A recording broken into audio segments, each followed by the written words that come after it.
Hi viewers, welcome back to our channel. இன்றைக்கி சேனலில் என்ன பார்க்க போகிறோன்னா, நம்ம மாடி தோட்டத்தில் என்னென்ன வந்திருக்குதாங்க. வாங்க வீட்டுக்குள்ளே போகலாம். பாருங்கள், கோழிக்கொண்ட பூ எவ்வளோ சூப்பராக பூத்துருக்கு. இது மாலைகளெல்லாம் வச்சு கட்டுவாங்க, அவ்வளோ சூப்பராக இருக்கும். நம்ம இதை வச்சுக்கும் போது ரொம்ப அழகாக இருக்கும், வெல்வெட்டாக ஷைனிங்காக இருக்கும். அப்புறம் லெமன் கிராஸு,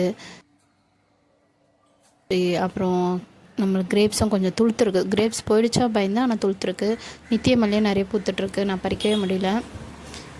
அதுக்கப்புறம் என் ஹஸ்பண்ட் தான் போனார். போயிட்டு கீழே பார்த்தா பாருங்கள், ஒரு லெமன் விழுந்திருக்கு. ஸோ லெமனு அதுவே இதுவாகிடுச்சு, கீழே விழுந்திருக்கு. அப்புறம் அதை எடுத்தார். பாருங்கள், எவ்வளோ சூப்பராக இருக்குது, பழுத்து அதுவே கீழே விழுந்திருக்கு. உங்களுக்கு பிடிச்சிருந்தால் லைக் பண்ணுங்கள். அப்புறம் லெமன் வேறு எதாவது பழுத்திருக்கான்னு அப்படியே பார்த்துட்ருக்காரு. இந்த பக்கம் ஒன்று பழுத்து உள்ளே விழுந்திருக்கு பாருங்கள், தொட்டிக்குள்ளே இருக்குது. ஸோ அதை ஒன்று எடுத்துக்கிட்டு இன்னொன்றும் பழுத்திருக்கு. ஸோ இந்த 2 லெமன் நம்மளுக்கு இன்றைக்கி அறுவடை. லெமன் பார்த்துன்னு இப்போ நல்லா வந்து எனக்கு ஊறுக்காய் கூட போடலாம்.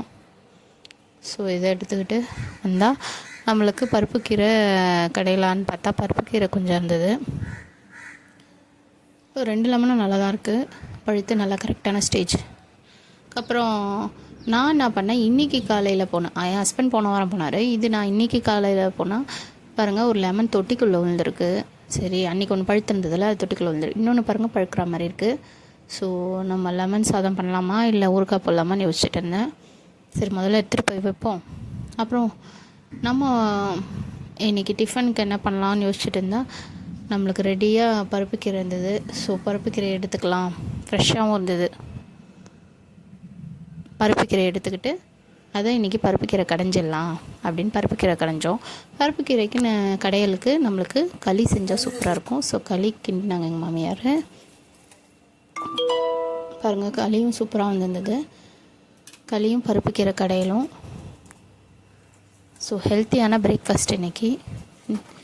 பாருங்கள், சூப்பராக வந்துச்சு. இப்போ நம்ம கார்டனில் வந்த பருப்பு கீரை இவ்வளோ சூப்பராக வந்திருக்கு. அது மட்டும் இல்லைங்க, இது ரொம்ப ரொம்ப ஹெல்த்தி, உடல் சுட்டை குறைக்கும். அப்புறம் நல்லா கால்சியம், அயன் சத்து எல்லாமே இருக்குது, விட்டமின்ஸ்லாம் இருக்குது. அதேமாதிரி ராகி களியும் நல்ல கால்சியமும் நம்மளுக்கு ஸ்ட்ரென்த்தும் கொடுங்க. ஸோ இன்றைக்கி ஹெல்த்தியான பிரேக்ஃபாஸ்ட். இந்த வீடியோ உங்களுக்கு பிடிச்சிருந்தால் லைக் பண்ணுங்கள், ஷேர் பண்ணுங்கள், சப்ஸ்கிரைப் பண்ணிவிடுங்க. நன்றி மக்களே.